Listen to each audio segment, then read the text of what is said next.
Hello students, this is Anju ma'am from Maharaja Agarsen School, Hisar. Yesterday we completed our chapter that is the price elasticity of supply. Today we discuss the next chapter. देखिए बेटा, हमने elasticity of supply से पहले chapter शुरू किया था कि theory of supply क्या होता है. अब आप थोड़ा ध्यान से समझेंगे बेटा. देखो, हमारा जो फोर्थ चैप्टर था वो था थ्योरी ऑफ डिमांड. हमारा जो फिफ्थ चैप्टर था वो था elasticity of supply elasticity of demand. लेकिन जो हमारा 11th चैप्टर था वो हमारा था theory of supply and elasticity of. तो जब हमने ये वाला चैप्टर किया था उसके बाद हमने थ्योरी ऑफ सप्लाई किया था. अब हमने ये वाला चैप्टर ख़त्म किया है तो अब हम इस चैप्टर का नेक्स्ट पार्ट जो कि हमारा 11th चैप्टर के कुछ पेजेस के बाद आपके पास टॉपिक गिवन होगा प्राइस इलास्टिसिटी ऑफ सप्लाई, हम वो डिस्कस आज कर रहे हैं. और इस टॉपिक को डिस्कस करने के बाद आपके ये 3 चैप्टर फुल कंप्लीट हो जाएंगे जो कि आपके बड़े ही इम्पॉर्टेंट चैप्टर हैं. अब सुनिए बेटा, देखिए यहाँ से टॉपिक शुरू हो रहा है प्राइस इलास्टिसिटी ऑफ सप्लाई. जैसा कि हमने प्राइस इलास्टिसिटी ऑफ डिमांड में किया था कि किसी वस्तु की कीमत में परिवर्तन होने पर मांग में कितना परिवर्तन होता है, आज हम डिस्कस करेंगे कि किसी वस्तु की कीमत में परिवर्तन होने पर उसकी सप्लाई में कितना परिवर्तन होता है. Measure the degree of extension and contraction of supply in response to a given change in own price of the commodity. कि किसी वस्तु की अगर अपनी कीमत में परिवर्तन होता है तो सप्लाई में कितना परिवर्तन होता है और किस दिशा में परिवर्तन होता है. आज हम इस चीज़ को डिस्कस करने वाले हैं. जब हमने बेटा इलास्टिसिटी ऑफ डिमांड कहा था तो उसके हमने 5 क्वेश्चन किए थे. 3 मेथड थे उसके अंदर. एक हमारा था एक्सपेंडिचर मेथड, एक हमारा था परसेंटेज मेथड और एक हमारा था बेटा पॉइंट मेथड, जिसका कि आज आपका टेस्ट भी हुआ था और आपने टेस्ट किया था. तो इसमें केवल हमारे इलास्टिसिटी ऑफ सप्लाई को मेजर करने के 2 ही मेथड हैं. एक तो है बेटा हमारा परसेंटेज मेथड और एक हमारा है ज्योमेट्रिकल मेथड, ज्यामितीय विधि, और एक हमारा है परसेंटेज. ये तो हो गया. और एक आपने इस चैप्टर में क्वेश्चन किया था degree of price elasticity of demand, जिसमें हमने 5 डिग्री की थी.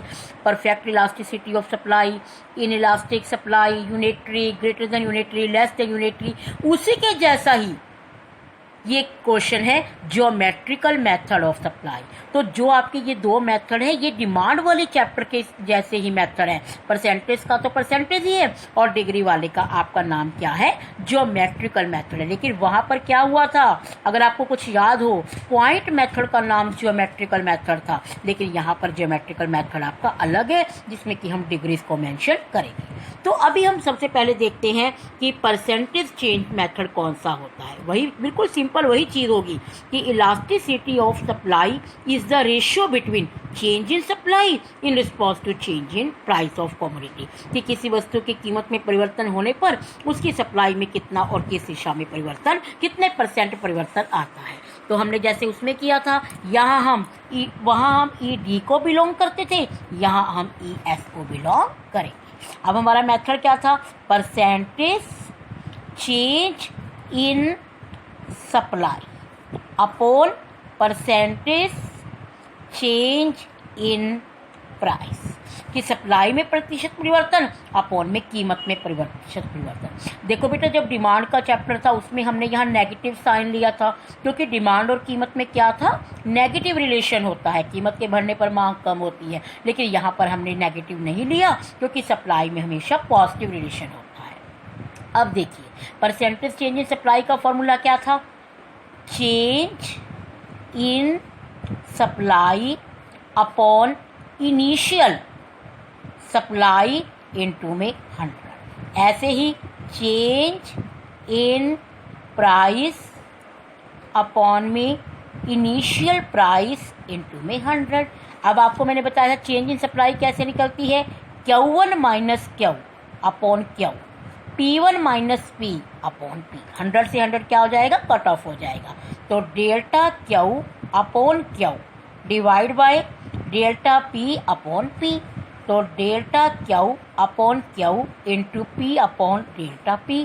तो हमारा फॉर्मूला क्या बन गया, P upon Q into delta Q upon delta P। तो ये हमने पुट करना था, जैसा कि आपने आज अपने फॉर्मूले में किया भी था।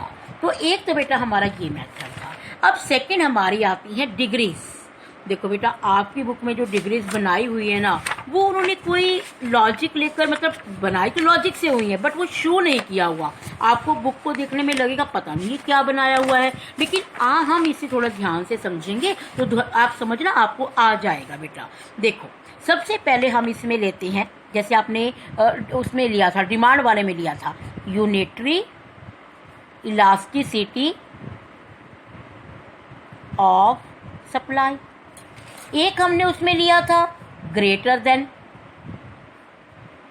और एक हमने उसमें लिया था लेस देन। पहले हम ये तीन चीज़ों को डिस्कस करते हैं, ठीक है बेटा। अगर आपको याद हो तो हमने कहा था कि डिमांड और प्राइस में नेगेटिव रिलेशन होता है, लेकिन प्राइस और सप्लाई में कौन सा रिलेशन होता है, पॉजिटिव। तो आपने क्या किया, 3 पे 3, आप उसमें भी शायद ऐसे ही कर रहे थे। अब देखो, आपकी कीमत में अगर 1 यूनिट चेंज हुआ तो सप्लाई 1 यूनिट क्या हो जाएगी, बढ़ जाएगी। अगर कीमत 1 यूनिट कम होगी तो सप्लाई 1 यूनिट कम हो जाएगी। तो जितना कीमत में परिवर्तन होगा सप्लाई में उतना ही परिवर्तन होगा। तो ये हमारा क्या होगा, ES इक्वल टू 1। और ये हमारा कौन सा कर्व है, सप्लाई। देखो यहाँ पर सीधी लाइन शो की हुई है, लेकिन आप अगर ऐसे बनाएंगे तो आपको ज़्यादा क्लैरिटी हो जाएगी बेटा।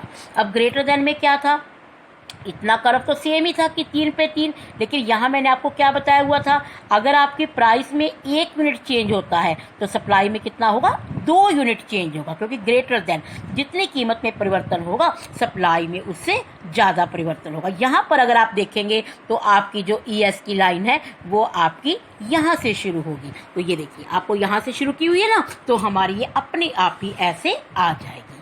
अब लेस देन में क्या होगा, वही आप 3 पे 3, प्राइस में कितने चेंज होगा, 2 यूनिट, लेकिन सप्लाई में कितना चेंज होगा, 1 यूनिट चेंज होगा। तो ये आपकी अपने आप यहाँ पर आ जाएगी। देखो बेटा, एक चीज़ को बस ध्यान रखना कि आपका सप्लाई और कीमत का रिलेशन क्या है। कीमत के बढ़ने पर सप्लाई बढ़ती है, बस इतना फ़र्क है कि यहाँ सेम बढ़ेगी, यहाँ कीमत में आपके 1 2 और सप्लाई में 2 चेंज होंगे, यहाँ बराबर चेंज होगा, और यहाँ आपके कीमत में 2 चेंज होंगे और सप्लाई में 1 होगा, बाकी कोई चेंज नहीं है। उसी तरीके से हमने 2 और की थी आपकी डिमांड में, इनइलास्टिक ऑफ सप्लाई। उसमें आपका था कि कीमत में कितना भी परिवर्तन हो जाए लेकिन सप्लाई आपकी क्या रहेगी, सेम। तो ES इक्वल टू 0 था। और एक हमने सबसे पहला किया था ना, परफेक्टली इलास्टिक, की कीमत में अगर हल्का सा भी परिवर्तन होगा तो सप्लाई में बहुत ज़्यादा परिवर्तन होगा। तो ये आपका क्या है, इन्फिनेटिव इलास्टिसिटी ऑफ सप्लाई। तभी मैंने आपको ये वाला क्वेश्चन पहले नहीं करवाया था बेटा, कि हमें जब वो चैप्टर क्लियरिटी हो जाएगी तो हमें ये चैप्टर करना बड़ा ईजी हो जाएगा। तो आपके ये 2 मेथड थे, एक आपका था परसेंटेज मेथड और एक हमारा था ज्योमेट्रिकल मेथड। अब बेटा इस चैप्टर का केवल एक लास्ट क्वेश्चन और है, उससे हमारा ये चैप्टर कंप्लीट हो जाएगा।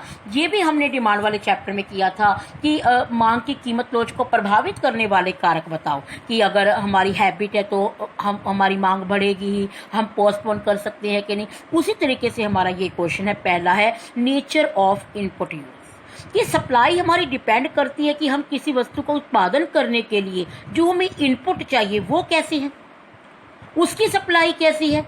अगर if input used are not consuming available supply will be inelastic, अगर आपको इनपुट ना जल्दी से नहीं मिलते, जल्दी से अवेलेबल नहीं है, तो बेटा आपकी सप्लाई क्या होगी, इनइलास्टिक होगी। कीमत में कितना भी चेंज हो जाए आप सप्लाई करोगे करोगे। लेकिन अगर आपको इजिली इनपुट अवेलेबल हो जाती है तो आपकी सप्लाई क्या हो जाएगी, इलास्टिक हो जाएगी। तो इलास्टिक का मतलब मैंने आपको शायद बताया था कि चेंज होना, और इनइलास्टिक का बताया था नो चेंज। तो ध्यान रखना कि ये हमारा परिवर्तन होगा और यहाँ हमारा परिवर्तन नहीं होगा।